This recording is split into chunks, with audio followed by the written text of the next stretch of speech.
بسم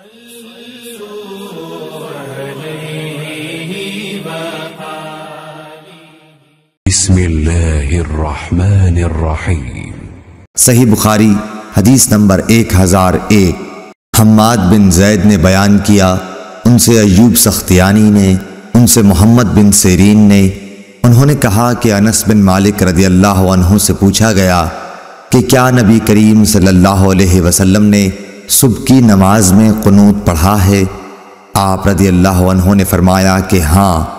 پھر پوچھا گیا کہ کیا رکوع سے پہلے؟ تو آپ نے فرمایا کہ رکوع کے بعد تھوڑے دنوں تک۔